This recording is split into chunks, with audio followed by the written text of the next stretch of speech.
Sir deputy speaker Raghuramakrishnaraju జగన్ని పులివెందుల్లో disqualify చేసి మళ్ళీ ఎన్నికలు పెడతాను అని అంటున్నారు సార్. ఇది ఎలా సాధ్యం అవుతుంది? అంటే యాక్చువల్లీ రఘురామకృష్ణరాజుది జగన్ది చూస్తే టామ్ అండ్ జెర్రీ అని చెప్పొచ్చు. సో అలా చూస్తే కనుక అసలు ఇది ఎలా సాధ్యం ఆయన అన్న వ్యాఖ్యలకి? రఘురామకృష్ణరాజుకి నెంబర్ 1 ఎనిమి నెంబర్ 1 అంటారు కదా. ఎనిమి నెంబర్ 1 ఎవరన్నా ఉన్నారంటే అది జగన్కి కూడా ఎనిమి నెంబర్ 1 అని చెప్పలేం, కానీ బాగా ఇబ్బంది పెట్టిన వాళ్ళలో టాప్ లిస్ట్లో ఈయన ఉంటాడు. ఎందుకంటే జగన్ ఎవరు కూడా ఇప్పటి వరకు అలాగా రోజు అతన్ని కెలికి అతని మీద అంత ఘోరంగా మాట్లాడి చేసింది ఎవరు లేరు. రఘురామకృష్ణరాజు మరి ఏమైంది అనేది ఇప్పటికి కూడా ఎవరు తెలియదు. వాళ్ళిద్దరి మధ్య ఏం కూడా నిజానికి ఇతనికి సీట్ ఇప్పించింది జగనే కదా, జగన్ ఇస్తేనే కదా ఎంపీ అయ్యాడు. మరి వాళ్ళిద్దరికి ఏం జరిగింది? రఘురామకృష్ణరాజు ఏమైనా ఆశిస్తే జగన్ చేయలేదా, లేకపోతే జగన్ ఏమైనా అవమానించాడా, ఏం తెలియదు. మొత్తానికి అలా అయిపోయిన సిచ్యువేషన్. దాని తర్వాత అది తెలుగుదేశానికి ఉపయోగపడింది కాబట్టి చంద్రబాబు అంటే ఆయన కోరుకున్న ఎంపీ సీట్ అయితే చంద్రబాబు ఇప్పించలేకపోయాడు, బీజేపీ నుంచి తాను ఇవ్వలేకపోయాడు. ఆయన బీజేపీలోనే చేరడానికి అన్నిటికీ రెడీగా ఉన్నాడు. ఇప్పుడు ఏంటంటే రఘురామకృష్ణరాజు వాల్యూ లేదు, విలువలు లేవు, వాల్యూస్ లేవు అనేవాళ్ళు ఎవరికి లేవు. రాజకీయాల్లో వాల్యూస్ ఎవరికి ఉన్నాయి? ఇవాళ పదవి ఇంపార్టెంట్. అందుకని ఆయన బీజేపీ అయినా, వైసీపీ అయినా, తెలుగుదేశం అయినా, జనసేన అయినా రఘురామకృష్ణరాజు తేడా లేదు. ఆయనకు కావాల్సిన అది ఎంపీ. అది జరిగితే ఏ పార్టీలో అయినా పోవడానికి ఆయన రెడీగా ఉన్నాడు. కానీ ఆయనకు ఫైనల్గా అది దొరకలేదు, ఎమ్మెల్యేగా ఇచ్చాడు. తర్వాత స్పీకర్ కోరుకున్నాడు ఆయన ఫస్ట్ నుంచి కూడా, స్పీకర్ ఇవ్వలేదు. దాంతో మంత్రి పదవి ఇస్తాడేమో క్షత్రియ కోటాలో అనుకున్నారు, మంత్రి పదవి వేయలేదు. చివరికి డిప్యూటీ స్పీకర్, అది కూడా ఏమీ బ్యాడ్ ఏం కాదు, మంచిగానే ఇచ్చారు. అయితే రఘురామకృష్ణరాజుకి ఏదో ఒక గ్రీవియన్స్ అంటారు కదా, ఏదో కోరిక ఉండనే ఉంటుంది. అన్నీ తీర్చడం చంద్రబాబు కష్టం. ఆయనకి ఏంటంటే పదవి ఇచ్చాడు మంచిగా, ఓకే, కానీ నా శత్రువు మీద నేను పగ తీర్చుకోవాలి కదా, ఇప్పుడు అధికారం మంది కదా, ఉండి కూడా నేను తీర్చుకోకపోతే అలాగనే ఆయన మీద కేసు పెట్టాడు, జగన్ మీద టార్చర్ వ్యవహారం. సరే, అది కూడా బాగానే ఉంది, దానికి కూడా చంద్రబాబు సహకరించాడు. కానీ ఇప్పుడు ఏంటంటే అక్కడ A1 A2ని ఇప్పటివరకు A3 ముగ్గురిని అరెస్ట్ చేయలేదు. సునీల్ కుమార్, పివి సునీల్ కుమార్ ఆయన A1, తర్వాత PSR Anjaneyulu intelligence SIB special intelligence bureau ఐజీగా ఉండి ఆయన ఆధ్వర్యంలో జరిగింది, ఆయన అరెస్ట్ చేయలే. జగన్ A3 ముగ్గురిని అరెస్ట్ చేయలే ఆ కేసులో. మిగతా వాళ్ళని అరెస్ట్ చేశారు, మిగతా వాళ్ళు బెయిల్ తెచ్చుకున్నారు. ప్రభావత్ అని అక్కడ గుంటూరు గవర్నమెంట్ హాస్పిటల్ సూపరింటెండెంట్, ఆమె రాంగ్ సర్టిఫికేట్ ఇచ్చిందని, ఈయనకి దెబ్బలు తగిలితే కూడా తగలలేదని ఇచ్చిందని ఆమె మీద కూడా పెట్టాడు. ఆమె సుప్రీంకోర్టుకి వెళ్ళింది, సుప్రీంకోర్టు 4 వారాలు పెండింగ్లో పెట్టింది, ఆమెను అరెస్ట్ చేయొద్దని చెప్పింది. అలాగా దాంట్లో ఎవరు తులసి అని ఒక ప్రైవేట్, తులసి కుమార్ అతని పేరు, ఇతను గుండెల మీద తొక్కాడని ఆరోపించారు. అతను అయితే అరెస్ట్ చేశారు. అతను కూడా తెలుగుదేశంలో వెనిగండ్ల రాము గుడివాడ ఎమ్మెల్యేకి రైట్ హ్యాండ్, ఆత్మ అంటారు. అతనేం పార్టీ సస్పెండ్ చేయాలి, అదొక గ్రీవెన్స్ ఉంది. అలాగే వాళ్ళని సునీల్ కుమార్ వాళ్ళని ఎందుకు అరెస్ట్ చేయలేదు అనేది కూడా రఘురామకృష్ణరాజు ఉంది. కాకపోతే చంద్రబాబుకు ఉండే ప్రయారిటీస్ చంద్రబాబుకు ఉంటాయి. అంటే రఘురామకృష్ణరాజు రివెంజ్ని చంద్రబాబు రివెంజ్గా భావించలేడు కదా, ఆయన రివెంజ్లే ఆయన తీర్చుకోలేకుండా ఉన్నాడు. ఆయన సొంత కొడుకునే డిప్యూటీ సీఎం చేసుకోలేని పరిస్థితి చంద్రబాబు. మనం అనుకుంటాం సీఎం అంటే ఆయన ఏమనుకుంటాం, సీఎంలైనా పిఎంలైనా వాళ్ళ లిమిటేషన్స్ వాళ్ళకు ఉంటాయి. అనేక విషయాలలో వాళ్ళకి కొన్నిట్లో ఫ్రీడమ్ ఉంటుంది, కొన్నిట్లో ఉండదు.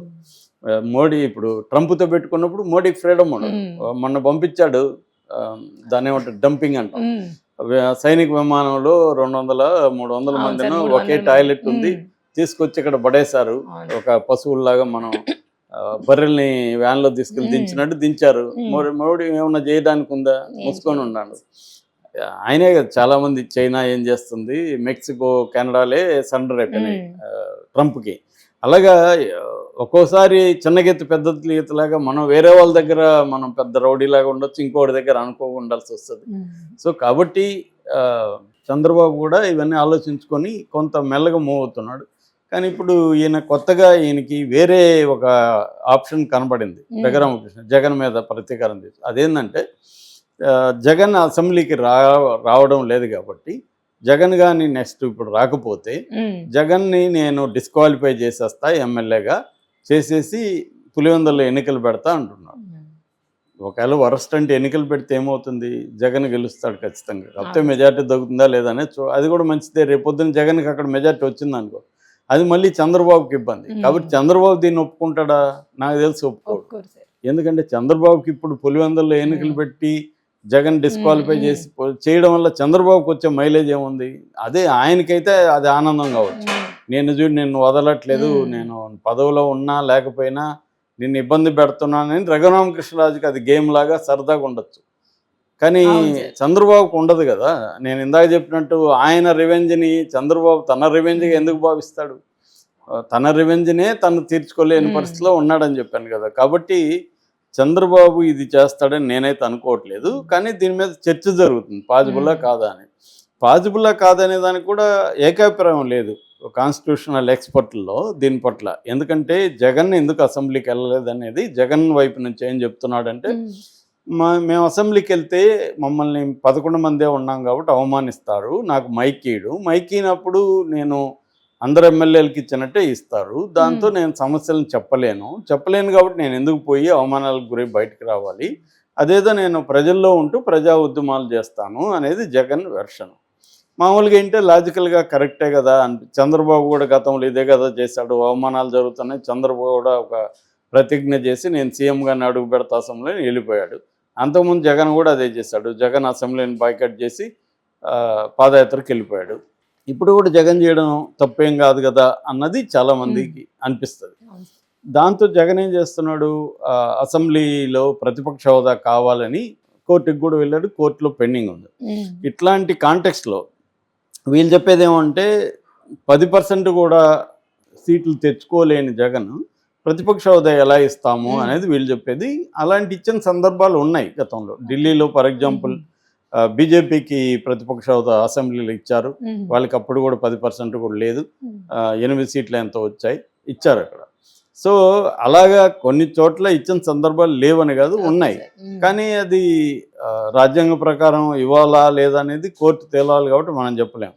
అయితే జగన్ పాయింట్ ఆఫ్ వ్యూ నుంచి అంటే ఒక మామూలు కామన్ సిటిజన్గా నా అభిప్రాయం ఏంటంటే, జగన్ అసెంబ్లీకి ఖచ్చితంగా వెళ్ళాలి. అవమానాలు చేస్తే నువ్వు కూడా చేసావు కదా, నువ్వు చంద్రబాబును అవమానించావు, నువ్వు అందరిని అవమానించావు కదా, నీ పార్టీలో ఉండే వాళ్ళందరూ 23 మంది ఉన్న చంద్రబాబు పార్టీలో నలుగురిని లాగేసుకొని 23 మందిలో 19 మంది ఎమ్మెల్యేలు ఉన్నప్పుడు చంద్రబాబుని ఆయన ఎవరు అచ్చెన్నాయుడిని వీళ్ళందరినీ భయంకరంగా అవమానించారు కదా. చివరికి చంద్రబాబు భువనేశ్వర్ని కూడా లాగి అసెంబ్లీలకు చర్చలు పెట్టారు కదా. మరి ఇప్పుడు నువ్వు చేసింది అప్పుడు రైట్ అయితే ఇప్పుడు వాళ్ళు చేసేది రైటే కదా. కాబట్టి జగన్ ఏం చేయాలి, ఇప్పుడు వెళ్ళాలి, మాట్లాడాలి, అవమానిస్తే అవమానాలకు గురవ్వాలి, గందరగోళం చేస్తే గందరగోళానికి గురవ్వాలి. అప్పుడు ప్రజల్లోకి వచ్చి చూడండి, నేను ప్రజల సమస్యలు లేవనెత్తడానికి వెళ్ళాను, అవమానాలకు కూడా సిద్ధమై వెళ్ళాను, కానీ వాళ్ళు నన్ను ప్రజల సమస్యలు చర్చించనీయకుండా ఇలా చేస్తున్నారు, అప్పుడు జనంలోకి వెళ్తే ఒక లాజికల్గా ఉంటుంది. కానీ జగన్ ఆ పని చేయట్లేదు. మేబీ భయపడుతున్నాడా, నాకు అవమానాలు జరుగుతాయని తెలియదు. ఎందుకంటే తను చేశాడు కాబట్టి తనకి భయం ఉంటుంది. ఇప్పుడు తను ఎక్కువ చేశాడు, వాళ్ళు ఇంకా ఎక్కువ చేస్తారు కదా. నువ్వు 23 మంది ఉన్నప్పుడే ఇలా చేస్తే 11 మంది ఉంటే వాళ్ళు ఎందుకు చేయరు? దానికి మళ్ళీ వీళ్ళే మమ్మల్ని అప్పుడు 67 మంది ఉన్నప్పుడు చేశారు కదా. ఇవైతే ఇందాక చెప్పినట్టు వేరే వీడియోలో విశేష సర్కిల్ వాళ్ళు అధికారంలో ఉన్నప్పుడు మమ్మల్ని వేధిస్తే మేము మళ్ళీ అధికారంలోకి వచ్చినాక వాళ్ళని వేధిస్తాం అనే ఒక ఇది పనికిమాలిన ఆర్గ్యుమెంట్ ఎవరు చేసినా కూడా అది జగన్ చేస్తున్నాడు. జగన్ వెళ్ళాలి, ఖచ్చితంగా అది చెయ్యాలి. నీకు వాళ్ళు ఇస్తారా లేదా, నువ్వు కోర్టులో వెళ్ళింది కోర్టుకు మంచిదే, కానీ ఈ లోపల వెళ్ళాలి. కోర్టు 2 ఉంటాయి ఇక్కడ. కోర్టులో అసెంబ్లీకి ఒక ఎమ్మెల్యేగా నేను వెళ్తా, 1 మినిట్ ఇస్తే 1 మినిట్లో ఏమి కుదిరితే అదే సమస్యలు చెప్తాను. నువ్వు 10 చెప్పాలనుకున్నావు, 10 గంటల సేపు మాట్లాడాలనుకున్నావు, ఆ ఒక్క లేవనెత్తు, ఒక ప్రశ్నే మాట్లాడు, బయటకు వచ్చి మాట్లాడు డీటెయిల్గా. అది ఎందుకు మరి జగన్ చేయట్లేదు అనేది అర్థం కావట్లేదు, అది చేయట్లేదు. ఇక రెండోది, జగన్ని డిస్క్వాలిఫై చేయొచ్చా, అసెంబ్లీ రూల్స్ ఏం చెప్తున్నాయి అనే దగ్గర నేనైతే ఎక్స్పర్ట్ కాదు, కానీ కొంత ఎక్స్పర్ట్లు చెప్పిన అభిప్రాయం నేను చూశాను. వాళ్ళు ఏం చెప్తున్నారంటే, ఆర్టికల్ 190 ప్రకారం, మన రాజ్యాంగంలో ఆర్టికల్ 190 ప్రకారం ఎప్పుడు ఒక ప్రజాప్రతినిధి డిస్క్వాలిఫై చేస్తారంటే, కేంద్ర రాష్ట్ర ప్రభుత్వాల్లో లాభదాయకమైన పదవిలో ఉంటే డిస్క్వాలిఫై చేస్తారు. అంటే ఇప్పుడు జగన్ ఇంకేదో గవర్నమెంట్ ఎంప్లాయీగా ఉంటూ, పోలీస్ ఆఫీసర్గా ఉంటూ, అక్కడ ఎమ్మెల్యేగా ఉంటే అప్పుడు డిస్క్వాలిఫై అవుతారు. రెండవది, మానసిక పరిస్థితి సరిలేదని కోర్టు తేల్చినప్పుడు అప్పుడు కూడా ఇతను ఫిట్ కాదని తేలుస్తారు. అట్లాగే ఇన్సాల్వెన్సీ పిటిషన్, ఐపీ పెట్టేశారు అంటారు. ఐపీ అంటే ఇన్సాల్వెన్సీ పిటిషన్, దివాలా తీసినప్పుడు ఆర్థికంగా అప్పులైపోయి అలాంటప్పుడు కూడా పెట్టచ్చు. ఇతర దేశాల పౌరసత్వం ఉన్నప్పుడు, ఈ దేశంలో ఉంటూ వేరే దేశం పౌరసత్వం ఉంటే కూడా చేయొచ్చు. అయితే ఇదంతా కూడా గవర్నర్ చేయాలి, ఎన్నికల కమిషన్తో చర్చించి గవర్నర్ చేయాలి అనేది ఒక ఆదన ఉంది. అట్లాగే ఫిరాయింపుల చట్టం, నిరోధక చట్టం ఉంది. ఒక దగ్గర గెలిచి ఇంకో దగ్గరికి జాయిన్ అయితే ఆ 10th షెడ్యూల్ ప్రకారం ఫిరాయింపుల నిరోధక చట్టం ప్రకారం డిస్క్వాలిఫై చేయొచ్చని. ఇప్పుడు ఇక్కడ 10 మంది వెళ్ళారు కదా బీఆర్ఎస్ నుంచి, దీని మీద సుప్రీంకోర్టు ఇప్పుడు స్పీకర్కి నోటీసులు ఇచ్చింది. స్పీకర్ మాట్లాడాలి. మామూలుగా అయితే పార్లమెంట్లో ఈ రూల్ ఉందని చెప్తున్నారు. ఈయన ఏం చెప్తున్నా అంటే రఘురామకృష్ణరాజు 60 రోజుల పాటు ఏ ఎమ్మెల్యే అయినా వితౌట్ ప్రియర్ నోటీస్, అంటే నాకు లీవ్ పెడుతున్నానో పర్మిషన్ తీసుకోకుండా 60 రోజుల పాటు కానీ అటెండ్ అవ్వకపోతే డిస్క్వాలిఫై చేయొచ్చని రఘురామకృష్ణరాజు చెప్తున్నాడు.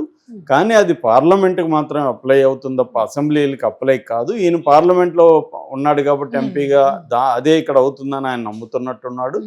అది అవ్వదని కొంతమంది చెప్తున్నారు. ఏదేమైనా ఇంత వరస్ట్గా ఒకవేళ ఎంత దూరం వెళ్తారని నేనైతే అనుకోలేదు. ఎందుకంటే రఘురామకృష్ణరాజు అనుకుంటే జరగదు, చంద్రబాబు అనుకోవాలి. ఎందుకంటే స్పీకర్ చేయాలంటే స్పీకరు చంద్రబాబు మాట వింటాడు, కానీ స్పీకర్ స్వయం నిర్ణయాలు తీసుకోవాలి. చంద్రబాబు పెట్టినోడే కదా స్పీకరు.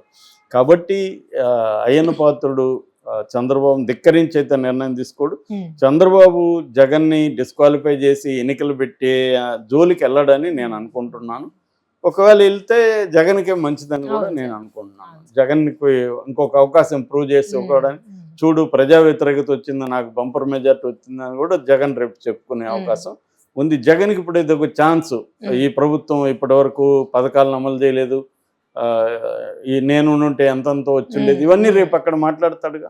సో అది జగన్కే మంచి చేసినట్టు. రఘురామకృష్ణరాజు జగన్కి మంచి చేయడానికి ఈ స్టేట్మెంట్ ఇచ్చినట్టుగా అనిపిస్తుంది నాకైతే, అది జరిగితే.